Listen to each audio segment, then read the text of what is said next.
എല്ലാ കൂട്ടുകാർക്കും നല്ലൊരു രാത്രി ആശംസിച്ചുകൊണ്ട് നമുക്ക് നേരെ ആദർശിന്റെ നയനയുടെ നാളത്തെ നല്ലൊരു പ്രൊമോ വിശേഷം കേട്ടാലോ. ആദ്യമായി കാണുന്നവരാണെങ്കിൽ ചാനൽ ഇഷ്ടപ്പെട്ട ഒന്ന് സബ്സ്ക്രൈബ് ചെയ്യാൻ മറക്കരുത്.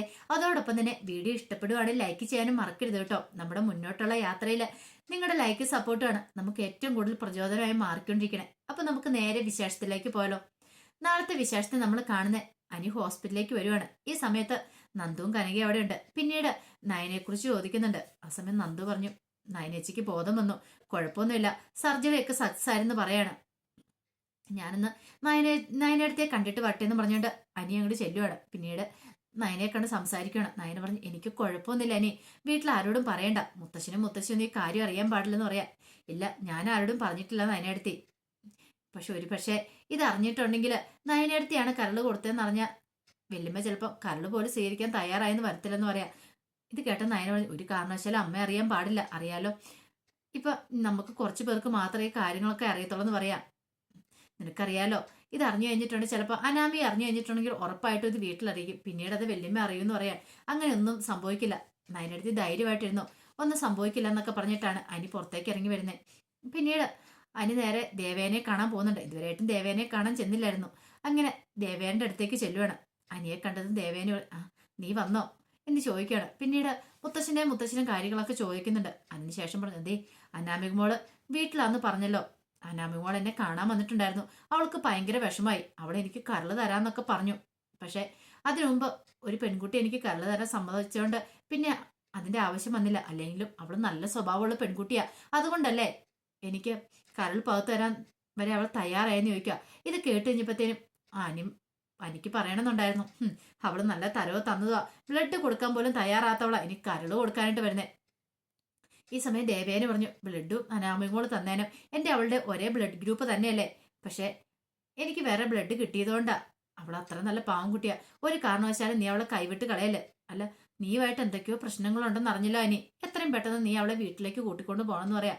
ഇത് കേട്ടതോ അനി പറഞ്ഞു, ഇപ്പൊ വല്യമ്മ അതിനെക്കുറിച്ചൊന്നും ചിന്തിക്കണ്ട, സർജറി നടക്കാൻ പോകുന്നത്, അതിനെക്കുറിച്ചുള്ള ചിന്തകൾ മാത്രം മതി എന്ന് പറയാ. ഇത് കേട്ടതും ദേവേന് പറഞ്ഞു, സർജറി അതിനെക്കുറിച്ചൊന്നും എന്റെ മനസ്സിൽ ഇപ്പൊ ചിന്തയില്ല, എന്താന്ന് വെച്ചാൽ നടക്കട്ടെ, ഞാൻ അതിനെക്കുറിച്ചൊന്നും ഇപ്പൊ ആലോചിക്കുന്ന പോലെ ഉണ്ടാലെന്ന് പറയണേ.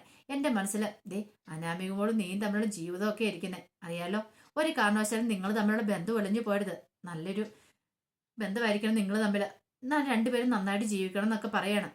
ഇത് കേട്ടത് അനി പറഞ്ഞു, ശരി വല്യമ്മയെന്നൊക്കെ പറഞ്ഞ് അവിടെ നിന്ന് പുറത്തേക്ക് ഇറങ്ങി വരുവാണ്. എനിക്കറിയാം, കാരണം ഒരിക്കലും അനാമികയായിട്ട് മുന്നോട്ട് പോകാനുള്ള വഴി കുറവാണ്, കാരണം അവളുടെ സ്വഭാവം വെച്ച് അവൾ ഒരിക്കലും താനുമായിട്ട് ചേർന്ന് പോയില്ലെന്ന്. പിന്നീട് ഇറങ്ങി വന്നു കഴിഞ്ഞപ്പോൾ നന്ദി ചോദിച്ചു, എന്ത് പറഞ്ഞെന്ന് ചോദിക്കുകയാണ്. കുഴപ്പമില്ല, എന്താണെങ്കിലും വല്യമ്മയുടെ സ്വഭാവം അറിയാലോ, അതുപോലെ തന്നെയാന്ന് പറയാണ്. ഈ സമയത്ത് കനക പറഞ്ഞു, അതെ ഞാൻ ഗോവിന്ദനെ ഒന്ന് വിളിച്ചു നോട്ടെ, എന്തെടുക്കുവാന്ന് അറിയത്തില്ലോ എന്നും പറഞ്ഞുകൊണ്ട് അങ്ങോട്ട് മാറുവാണ്. അപ്പൊ നന്ദു അനിയും കൂടെ സംസാരിച്ചുകൊണ്ട് നിൽക്കുക. അപ്പോഴേക്കുമാണ് അങ്ങോട്ട് അനാമിക വരുന്നത്. അനാമിക ദേവിയെ കാണാൻ വേണ്ടി വന്ന. അങ്ങനെ വരുന്ന സമയത്ത് അനുവും നന്ദും കൂടെ സംസാരിച്ചിരിക്കുന്നുണ്ട്. ഈ കാഴ്ച കണ്ടത് അനാമിക്കാൻ സഹിച്ചില്ല. അനാമി ഒരു കൊടുങ്കാറ്റ് പോലെ വരുവാണ്. ഓഹോ, അപ്പൊ വീണ്ടും നീ വന്നില്ലേ, നിന്നോട് പറഞ്ഞില്ല ഇങ്ങോട്ട് വരില്ലെന്ന്.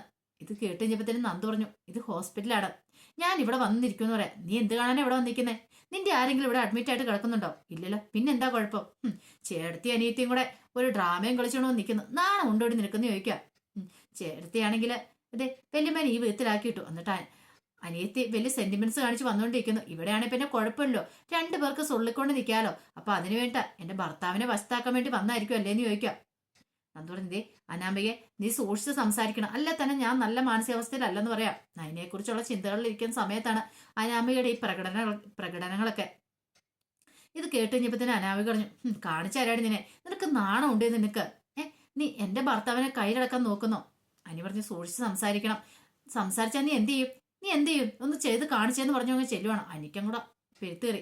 അനി പറഞ്ഞു, ഇതേ അനാമിക, ഇതൊരു ഹോസ്പിറ്റലാണ്, നിനക്ക് തോന്നിയാസം പറയാനുള്ളതല്ല, നിന്നോട് മുമ്പ് ഞാൻ താക്കീത് തന്നാണ്, അല്ല നീ ഇപ്പൊ എന്തിനാ ഇങ്ങോട്ട് വന്നേന്ന് ചോദിക്കുക. ഓഹോ, ഞാൻ വന്ന നിനക്ക് ഇഷ്ടപ്പെട്ടില്ലല്ലേ, എനിക്കറിയാം നിനക്ക് ഇഷ്ടപ്പെട്ടില്ലെന്ന്. ഞാൻ വന്നിട്ടുണ്ടെങ്കിൽ നിനക്ക് ഇവൾക്കും കൂടെ ഇങ്ങനെ കൊച്ചുവർത്താനം പറഞ്ഞുകൊണ്ട് നിൽക്കാൻ പറ്റില്ലല്ലോ, എന്നെ ഒഴിവാക്കിയിട്ട് നൈസായിട്ട് അങ്ങോട്ട് കടന്നുകൂടാണ് നിന്റെ ഭാവമല്ലേ, അതൊരിക്കലും നടക്കാൻ പോകുന്നില്ലേ, ഞാൻ മരിച്ചാലും നിന്നെ ഞാൻ ആ വീട്ടിലേക്ക് കാലുകുത്താൻ സമ്മതിക്കില്ലെന്ന് പറയണം. നന്ദു പറഞ്ഞ, അനാമികയെ അനാവശ്യം പറയരുത്, സഹിക്കുന്നതിന് ക്ഷമിക്കുന്നതിന് ഒരു പരിധിയുണ്ട്, ഞാന് ഇതേ അനിയായിട്ട് സംസാരിക്കാൻ വന്നൊന്നുമല്ല, ഇവിടെ വന്നു കഴിഞ്ഞപ്പോ അനിയെ കണ്ടതാ. അതല്ല നീ പറയുള്ളൂ, എല്ലാത്തവണ ഇതൊക്കെ തന്നെയല്ലേ നീ പറയണേ, അല്ല നിന്റെ ചേർത്തി എന്തേ രണ്ടുപേരെയും കൂടെ സംസാരിപ്പിക്കാൻ പറ്റിയിട്ട് മാറി നിൽക്കുമായിരിക്കും അല്ലേന്ന് ചോദിക്കുകയാണ്. ഇത് കേട്ടതും അനി പറഞ്ഞു, അനാമയെ നിന്റെ സംസാരം ഓവറായി പോകുന്നുണ്ട്. ഓ, നിനക്കിപ്പോ ഞാനിവിടെ ഒന്നും കൂടി ഇഷ്ടപ്പെട്ട് കാണത്തില്ല. ദേ അനി, ഒരു കാര്യം ഞാൻ പറഞ്ഞേക്കാം, വല്യമ്മ ഹോസ്പിറ്റലിൽ കിടക്കാന്നൊരു ചിന്ത പോലും ഇല്ല നീ ഇങ്ങനെ ഓരോ കോപ്പറങ്ങൾ കാണിച്ചു കൂട്ടുന്നേ. അല്ല, നീ എന്തിനാ ഇങ്ങോട്ട് വന്നേ? നിനക്ക് ഇവിടെ വന്നിക്കേണ്ട കാര്യമുണ്ടോ? ആദർശേട്ടനും പിന്നെ നിന്റെ ഏട്ടത്തേക്ക് ഇവിടെ ഉണ്ടല്ലോ, പിന്നെ നീ എന്തിനാ എപ്പോഴും എപ്പോഴും ഇങ്ങോട്ട് വരുന്നേ ചോദിക്കാം. അതെന്റെ വല്യമ്മ ഹോസ്പിറ്റലാണ്, ഞാൻ ചിലപ്പോൾ വന്നെന്നിരിക്കുമെന്ന് പറയാം. ഓഹോ, വല്യമ്മയുടെ പേരും പറഞ്ഞുകൊണ്ട് ഇവിടെ വരാലോ, അപ്പൊ പിന്നെ ഈ കാര്യങ്ങളൊക്കെ എളുപ്പമായല്ലോ. നാണമുണ്ടോ അനി നിനക്ക്? മലയ്ക്ക് പോകാൻ മാലയിട്ട് വെറുതെ എടുക്കുക, എന്നിട്ട് ഓരോ കോപ്രായങ്ങൾ കാണിച്ചു കൂട്ടിക്കൊണ്ട് നിൽക്കുന്നു, നാണമില്ലാത്തവൻ. അതിന്റെ കൂടെ ചേർന്ന് അവളും കൂടെ. എടി, ഇതിനേക്കാളും ഭേദം നിനക്ക് വേറെന്തെങ്കിലും പണിക്ക് പോയിക്കൂടെ? നിനക്ക് എന്റെ ഭർത്താവിന് തന്നെ വേണം നിർബന്ധമുണ്ടോ? നന്ദു പറഞ്ഞു, ഇനി ഒരക്ഷരം നീ മിണ്ടി പോയിട്ടുണ്ടെങ്കിൽ എന്റെ കൈ നിന്റെ കണ്ണത്ത് വരുമെന്ന് പറയണം. നീ എന്ത് ചെയ്യും? അന്നൊന്ന് തല്ലിക്ക് ഒന്ന് കാണട്ടെ എന്ന് പറഞ്ഞു ചെല്ലുവാണ്. അങ്ങനെ ചെന്നിട്ട് ആ നന്ദുവിന്റെ കോളറിനെ അങ്ങോട്ട് കയറി പിടിക്കുകയാണ്. പെട്ടെന്ന് നന്ദു പറഞ്ഞ് കൈ വിടാൻ അനാമിക എന്ന് പറയാണ്. പക്ഷെ അനാമയും വിടാൻ തയ്യാറായില്ല. അനി എന്ത് ചെയ്യണം? പെട്ടെന്ന് അവളെ ഇങ്ങോട്ട് മരിച്ചു മാറ്റിട്ട് ആ കാരണം തീർത്ത് ഒറ്റ എണ്ണം കൂടി പൊട്ടിക്കണം. നീ എന്താടി കിടന്ന് കുറെ സമയമല്ല ചിലയില്ലെന്ന് പറഞ്ഞ് ചിലയ്ക്കുന്നേ. സഹിക്കുന്നതിന് ക്ഷമിക്കുന്നതിന് ഒരു പരിധിയുണ്ട്. ഇതേ മുമ്പേ തൊട്ടേ പറഞ്ഞ ഹോസ്പിറ്റലാന്നുള്ള കാര്യം. അപ്പോഴേക്കാണ് അങ്ങോട്ടേക്ക് കനകി ഓടി വരുന്നത്. എന്താ മോനെ, എന്താ പ്രശ്നം എന്ന് ചോദിക്കുകയാണ്. ഓഹോ, അപ്പൊ നിങ്ങൾ ഇവിടെ മാറി നിൽക്കുന്നുണ്ടായിരുന്നില്ലേ? അപ്പൊ ഇതിനു വേണ്ടിട്ടായിരുന്നു എന്നെ കൊണ്ട് ഇതേ കടുകൈ നിങ്ങൾ ചെയ്യിക്കരുത്. നിങ്ങൾ ഇവനെ ഇളക്കി വിട്ട അനിയനെയല്ലേ എന്റെ കർണത്ത് അല്ലെന്ന് പറഞ്ഞു വിട്ടല്ലേന്ന് ചോദിക്കുക. അയ്യോ മോളെ, ഞാൻ അങ്ങനെയൊന്നും വിചാരിച്ചിട്ട് പോലും ഇല്ല. നിങ്ങൾ കൂടുതലൊന്നും പറയണ്ട, എല്ലാം എനിക്ക് മനസ്സിലായി. നിങ്ങളുടെ മോളെ അനന്തപുരിയിലേക്ക് കയറ്റിവിടാനായിട്ട് അനിയെ മണിയടിക്കാൻ വേണ്ടിട്ട് മോളെയും കൊണ്ട് വന്നേക്കുന്നു, നാണമില്ലാത്തങ്ങള്. അപ്പൊ കൂട്ടി കൊടുക്കാൻ വന്നല്ലേന്ന് ചോദിക്കും. ഇതൂടെ കെട്ടിഞ്ഞപ്പോ എനിക്ക് ഒന്നുകൂടെ ദേഷ്യം വന്നു. അനി പറഞ്ഞു, ഇത് ഒരക്ഷരം വേണ്ടിയിട്ടുണ്ടെങ്കിൽ ഇപ്പോഴത്തെ കവളത്തും കൂടെ നിനക്കിട്ട് കിട്ടും. എന്റെ കൈ പതിയും, എന്റെ കൺമുന്നിന്ന് പോയിക്കോ, മാലയിട്ടേക്കോ ഞാൻ നോക്കത്തില്ല എന്ന് പറയാണ്. വൃത്തിയോട് പറയുന്നതിന് ഒരു പരിധി ഉണ്ടെന്ന് പറയാണ്. ഇത് കേട്ട് കഴിഞ്ഞപ്പോഴത്തേനും അനാമികോട്, നീ എന്റെ കർണം തടിച്ചില്ലേ, നിന്നെ ഞാൻ കാണിച്ചു തരാടാ എന്ന് പറഞ്ഞുകൊണ്ട് ദേഷ്യപ്പെട്ട് അങ്ങോട്ട് പോവാണ്. ഈ സമയത്താണ് ആദർശ് അങ്ങോട്ട് വരുന്നത്. ആദർശ് വന്നു കഴിഞ്ഞപ്പോഴത്തേനും അനിയോട് ചെന്താടാ അനി, എന്താ ഇവിടെ പ്രശ്നം എന്ന് ചോദിക്കുക. ഇത് കേട്ടപ്പം നന്ദു പറഞ്ഞു, അത് പിന്നെ അനാമിക വന്ന് ഓരോ കാര്യങ്ങളൊക്കെ പറഞ്ഞു. എനിക്ക് സഹിക്കാൻ പറ്റില്ല, അനി അവളെ തല്ലിന്ന് പറയാണ്. ഇത് കേട്ട ആദർശ് പറഞ്ഞു, അത് നേരത്തെ അവൾക്കൂടെ കൊടുക്കേണ്ട കാര്യമായിരുന്നു. അവളുടെ സ്വഭാവം വെച്ച് ഇതൊന്നും ആയിരുന്നല്ല കൊടുക്കണ്ടേ. പലപ്പോഴും എനിക്ക് തന്നെ ദേഷ്യം വന്നിട്ടുണ്ട്.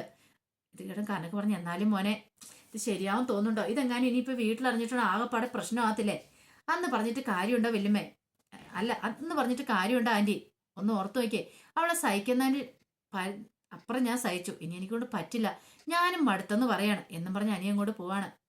അപ്പോഴേക്കും ആദർശ് പറഞ്ഞു, എന്ത് ചെയ്യണമെന്ന് അറിയത്തില്ല, വല്ലാത്തൊരവസ്ഥ തന്നെ ഇത്. ഒന്ന് ഓർത്തു നോക്കിയേ, എനിക്കൊരു നല്ല ജീവിതം ഉണ്ടാകാൻ തോന്നില്ല. പാവം അനി, അവന്റെ ജീവിതം തകർന്ന പോലെ എനിക്ക് തോന്നുന്നേ. എല്ലാരും കൂടെ കൂടിയിട്ട് അവന്റെ തലയിലേക്ക് കെട്ടിവെച്ചെന്ന് അവൻ പറയണേ. ഇനി അവനും അവളും തമ്മിൽ നല്ലൊരു ജീവിതം ഉണ്ടാവുമെന്ന് എനിക്ക് അറിയില്ല എന്ന് പറയണ. അപ്പോഴേക്കും കനക പറഞ്ഞു, എന്ത് ചെയ്യണമെന്ന് അറിയത്തില്ലോ മോനെ എന്ന് പറയാണ്. ആ സമയം അവളെന്ത് ചെയ്യണം, അനാമിക കട്ടക്കലിപ്പോട് വീട്ടിലേക്ക് കയറി ചെല്ലുവാണ്. അങ്ങനെ കയറി ചെന്ന് കഴിയുമ്പോഴത്തേനും ദേവതി എഴുതി വേണം, എന്താ പോലെ നിന്റെ മുഖം എന്താ വല്ലായിരിക്കണെന്ന് ചോദിക്കും. അയ്യോ, ഇതെന്താ പറ്റി, നിന്റെ കവളത്തൊരു പാട്? മരുമോ സമ്മാനിച്ചാന്ന് പറയും. എന്താ എന്താ എനിക്കൊന്നും മനസ്സിലായില്ല. അവന്റെ കർണത്തടിച്ചമ്മയെന്ന് പറയണ അനി. കർണത്തടിച്ച എന്തിന്? ഞാൻ ഹോസ്പിറ്റലിൽ ചെന്ന് കഴിയുമ്പോഴത്തേനും അവനും അവളും കൂടെ അവിടെ സൊള്ളിക്കൊണ്ടിരിക്കുന്നു. ആ നന്ദു വന്നിട്ടുണ്ടായിരുന്നു, അത് ഞാൻ ചോദിച്ചു കഴിയുമ്പോൾ അവൾക്കും അവനും ഇഷ്ടപ്പെട്ടില്ല, അതിന്റെ പേരിൽ എന്നെ തല്ലിയതാന്ന് പറയണം. ഇത് കേട്ടോണ്ടാണ് അങ്ങോട്ടേക്ക് വേണു വരുന്നേ. ഓഹോ, അത്രയ്ക്കായോ? അന്നാ ഇത് വെറുതെ വിട്ടിട്ട് കാര്യമില്ല, ഇപ്പൊ തന്നെ നമുക്ക് പോകാന്ന് പറയാണ്. പിന്നീട് രേവതിയും വേണുവും കൂടെ അനാമയും കൂട്ടിക്കൂടി നേരെ അനന്തപുരിയിലേക്ക് ചെല്ലുവാണ്. ഈ സമയത്ത് അവിടെയുള്ളവരൊന്നും കാര്യങ്ങളൊന്നും അറിഞ്ഞിട്ടുണ്ടായിരുന്നില്ല. അങ്ങനെ അങ്ങോട്ടേക്ക് പാഞ്ഞു പെറുക്കി ചെന്ന് കഴിയുമ്പോഴത്തേനും ജലജ ആദ്യം ഇറങ്ങി വന്നു. ജലജ ഇവരെ കണ്ട്, ആഹാ മോളോ, ഇതെന്ത് പറ്റി എന്ന് ചോദിക്കാണ്. അല്ല, ജാനകി ഇവിടെ ഇല്ലെന്ന് ചോദിക്കുകയാണ്. ഉണ്ട്, ഞാനിപ്പോൾ വിളിക്കാന്ന് പറയാണ്. അങ്ങനെ ജലജ അങ്ങോട്ട് അകത്തേക്ക് കയറി പോയിട്ട് ജാനകിനെ വിളിച്ചുകൊണ്ട് വരികയാണ്. ജാനകി ഇറങ്ങി വന്നു. ആഹാ, ഇതാരാ? അനാമി മോളെ കയറി വരാൻ പറയാണ്. അപ്പോഴേക്കും രേവതിയും വേണുവും കൂടെ അങ്ങോട്ട് വരുവാണ്. എല്ലാവരും ഉണ്ടല്ലോ, കയറി വന്ന് ഇരിക്കാൻ പറയാണ്. ഇത് കേട്ട് കഴിയുമ്പോഴത്തേനും വേണു പറഞ്ഞു, അതെ, ഞാനിവിടെ ഇരിക്കാൻ വേണ്ടി വന്നതല്ല, നിങ്ങളുടെ സൽക്കാരം സ്വീകരിക്കാൻ വന്നൊന്നും അല്ലെന്ന് പറയണം. എന്ത് പറ്റിയെന്ന് ചോദിക്കുകയാണ്. അതെ, എന്റെ മോളുടെ മുഖത്തേക്ക് നോക്കാൻ പറയണേ. എന്ത് പറ്റി? അതെ, നിങ്ങളെ മോൻ അടിച്ചു പരുവാക്കി വെച്ചിരിക്കുന്നെന്ന് പറയണേ. ആരാ? അനിയോ? അതെ, അനി തന്നെ. അയ്യോ, ഇതെന്ത് പറ്റി മോളേന്ന് ചോദിക്കണം. ഇവിടെ ഹോസ്പിറ്റലിൽ ചെന്ന് കഴിഞ്ഞപ്പോഴത്തേനും അവളുണ്ടല്ലോ നന്ദുവായിട്ട് സൊള്ളിക്കൊണ്ടിരിക്കുന്നു. അത് ചോദ്യം ചെയ്തേന് ഇവളുടെ കർണത്ത് കൈ പതിപ്പിച്ചാന്ന് പറയാണ്. ഇത് ഞങ്ങൾക്ക് ഒറ്റ മോളുള്ളൂ, അറിയാലോ, ഇന്ന് വരെ ഞങ്ങൾ ഇവിടെ ഒന്നും നുള്ളിപ്പോലും നോവിച്ചിട്ടില്ല. അപ്പോഴാണ് അവന്റെ പ്രകടനങ്ങൾ. ഇങ്ങനെയാണെങ്കിൽ ഞങ്ങൾ മിക്കവാറും കേസുമായിട്ട് മുന്നോട്ട് പോകുന്നു പറയാണ്. എന്റെ മോളുടെ മേത്ത് അവൻ കൈവച്ചു എന്ന് പറയാണ്. പെട്ടെന്ന് ജാനി വിളി, അയ്യോ മോളെ, ഞാനിതൊന്നും അറിഞ്ഞില്ല എന്ന് പറയണം. അത് നിങ്ങളൊന്നും അറിയത്തില്ലല്ലോ, നിങ്ങളൊന്നും അറിയിക്കാതെയുള്ള കാര്യങ്ങളൊക്കെ നടന്നുകൊണ്ടിരിക്കുന്നത്. അവളുണ്ടല്ലോ അത് നന്ദു ആരും ഇല്ലാത്ത സമയം നോക്കിയാ അവനെ അങ്ങോട്ട് വിളിച്ചു വരുത്താ ഹോസ്പിറ്റലിലേക്ക്. എന്നിട്ട് അവര് സൊള്ളിക്കൊണ്ടിരിക്കുവായിരുന്നു. മുമ്പേ നിങ്ങൾക്ക് വാണിക്ക് തന്നാ ഒന്ന് പറയണം എന്നുള്ള കാര്യം. എന്നിട്ട് ഇപ്പൊ എന്തായി കാര്യങ്ങള്? ഈ സമയം ജാനകി പറഞ്ഞു, ഞാൻ അവനോടൊന്ന് ചോദിക്കട്ടെ എന്ന് പറയാണ്. മലയ്ക്കുപ്പം മാല ഇട്ടിരിക്കുന്നവനാ ഇങ്ങനെ ഒരു വൃത്തിയായിട്ട പരിപാടി ചെയ്യുന്നത്. അത് ചോദ്യം ചെയ്താനോ എന്റെ മോൾക്ക് മർദ്ദനമാണ് പോലും. അല്ല എന്തിയാ എവിടുത്തെ മുത്തശ്ശനും മുത്തശ്ശിക്കിന്റെ അവരെയും കൂടെ ഇങ്ങോട്ട് വിളിക്കാൻ പറയാണ്. ഈ സമയം ജാനകി പറഞ്ഞു, ഇതൊരു പ്രശ്നമാക്കി എടുക്കരുത്. ഒരു പക്ഷേങ്കിൽ അച്ഛൻ അറിഞ്ഞിട്ടുണ്ടെങ്കിൽ അച്ഛന് സഹിക്കാൻ പറ്റില്ല. എല്ലാരും അറിയണമല്ലോ. ഒളിച്ചും പത്തും വെക്കേണ്ട കാര്യമല്ലോ ഇത്. ഇതങ്ങനെ വെറുതെ വിട്ടിട്ട് കാര്യമില്ല എന്ന് പറയാണ്. അപ്പോഴേക്കും അങ്ങോട്ട് മുത്തശ്ശി ഇറങ്ങി വരുവാണ്. എന്താ എന്താ പ്രശ്നം എന്ന് ചോദിക്കുകയാണ്. പ്രശ്നം എന്താന്നോ നോക്കെന്റെ മോളുടെ മുഖത്തേക്ക് നോക്കാൻ പറയാണ്. ഇതെന്താ പറ്റിയതാ? നിങ്ങളുടെ കൊച്ചുമോൻ കൊടുത്ത സമ്മാനമാന്ന് പറയാണ്. മുത്തശ്ശി പറഞ്ഞു, അനിയോ അനി അങ്ങനെ ഒരിക്കലും ചെയ്യത്തില്ല എന്ന് പറയാണ്. ചെയ്യത്തില്ല പോലും. അവന്റെ കയ്യിലെ പാത്രം നല്ലതാണല്ലോ. അവൻ കാണിച്ചു കൂട്ടിയ വൃത്തികേടുകൾ ചോദിച്ചു കഴിഞ്ഞപ്പോഴത്തേനും അവന് ഇഷ്ടപ്പെട്ടില്ല. അതിന് പകരം അവൻ കാണിച്ചു വെച്ചാന്ന് പറയാണ്. അപ്പോഴേക്കും മുത്തശ്ശനും കൂടെ അങ്ങോട്ട് ഇറങ്ങി വന്നു. പിന്നീട് മുത്തശ്ശനോട് പരാതികളും പരിഭവങ്ങളും പറയാ. ഇത് കേട്ടത് മുത്തശ്ശൻ പറഞ്ഞു, ഇന്ന് വരെ അനി ആരെയും തല്ലിയ അങ്ങനെ ഒരു സ്വഭാവക്കാരനല്ല. പിന്നെ അങ്ങനെ കൈ വെച്ചിട്ടുണ്ടെങ്കിൽ അതിന് വ്യക്തമായ എന്തെങ്കിലും കാരണം കാണും. പക്ഷെ പെൺകുട്ടികളെ തല്ലുന്നവരോട് എനിക്കൊരു യോജിപ്പില്ലാത്ത കാര്യമാണ്. അവൻ വരട്ടെ, ഞാൻ ചോദിക്കാന്ന് പറയാണ്. ഇത് കേട്ടതും വേണു പറഞ്ഞു, ഇത്രയും കാലം ഞങ്ങൾ സഹിച്ച് ക്ഷമിച്ചു നിന്നു. പക്ഷെ ഇതങ്ങനെ വെറുതെ വിടാനായിട്ട് പോകുന്നില്ല. ദേ എന്റെ മോളുടെ ജീവിതം തകർന്നുകൊണ്ടിരിക്കുന്നത്. നിങ്ങളെ വിശ്വസിച്ചാ ഞാൻ എന്റെ മോളെ ഇങ്ങോട്ട് വിട്ടിരിക്കുന്നത്. എന്നിട്ടോ ഇപ്പോഴെന്തൊക്കെയാ കാണിച്ചു കൂട്ടിയിരിക്കുന്നത്? അവനും അവളും കൂടെ ഒന്നിക്കാനാണ് നിങ്ങൾക്ക് ആ കല്യാണം ഒന്ന് നടത്തി കൊടുത്താൽ പോരായിരുന്നോ? എന്റെ മോളെ എന്തിനാ വെറുതെ ഇതിനകത്തേക്ക് വലിച്ചടിച്ചെന്ന് ചോദിക്കുക.